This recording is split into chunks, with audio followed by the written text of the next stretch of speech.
musical family as well. I do. Tell us a little bit about you and music. Talk right into that mic there. I'm sure you can hear. Me and music. Let's see.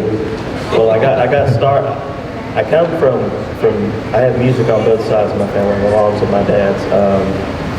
From my dad's side of my family, the Dry Hill Draggers in Franklin County, Virginia. You know, hard driving, old time band. And then on my mother's side, the Arnold Spangler and the Long Fork Travelers. I didn't know that. Eddie didn't know that. Arnold's one of my heroes. Learn something new every day, don't you? Yeah. But anyway, I never really got into the music while Arnold was still alive, but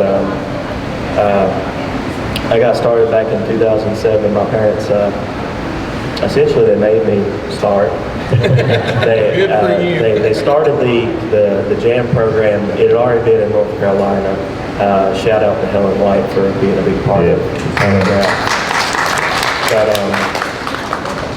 I wouldn't have been able to got started without that. It was just great.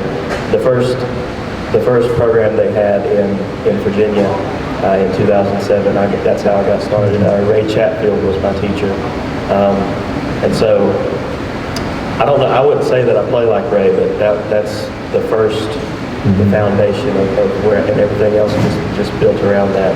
And I'd learn stuff from Ray, and then I'd go and visit my grandpa Jimmy Boyd up in Ferrum, and then he'd teach me something just completely different. He could teach me the same tune.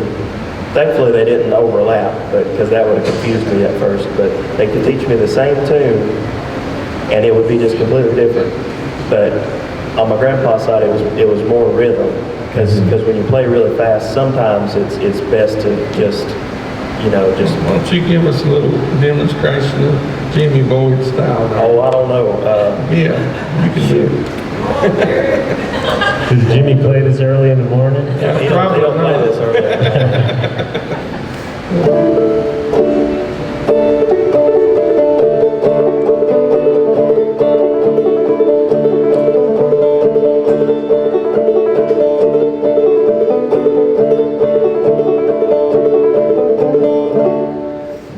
And he still don't really play like that because I can't imitate him. I can't. And that was pretty good there. I thought that was pretty good. I just got a different lick. But what I've learned from him is to not just play the melody. The banjo is a melody instrument, but it's also a rhythm instrument. I think that's one of the beautiful things about clawhammer. And from the Ray Chatfield side, I've learned a lot of melody tricks, so to speak.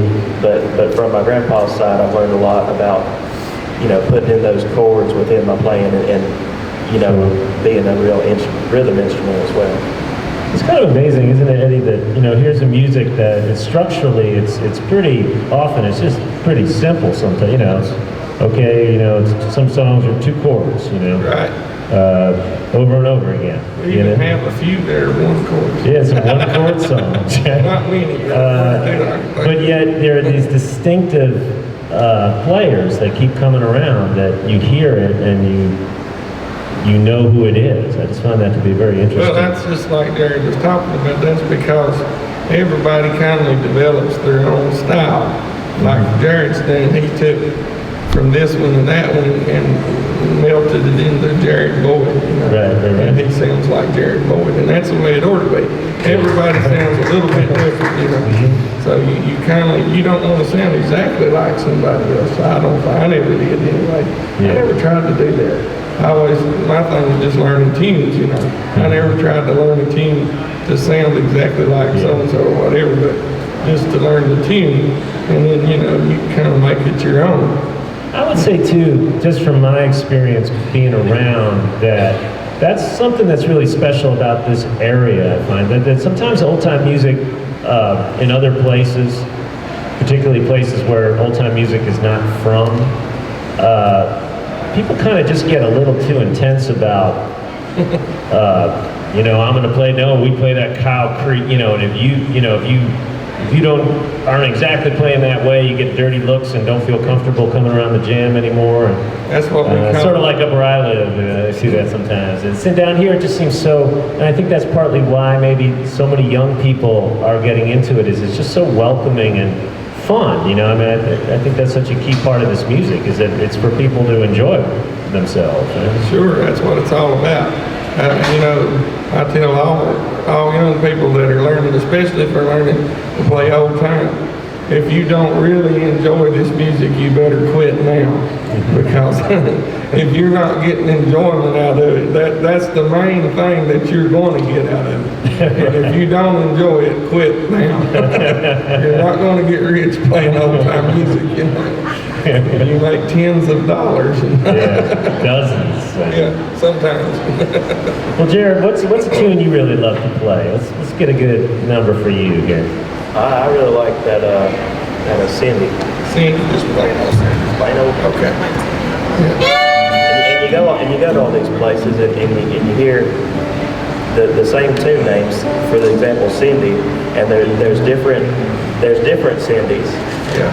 And then you go different places, and every fiddler seems to play it just a little bit different. Oh yeah. I just think that's another great thing about it. I mean, you hear Rocky Top is Rocky Top, but This was one of my granny's favorite tunes. And I would sing you some of them verses she used to sing, but I can't on stage. I'll tell you later.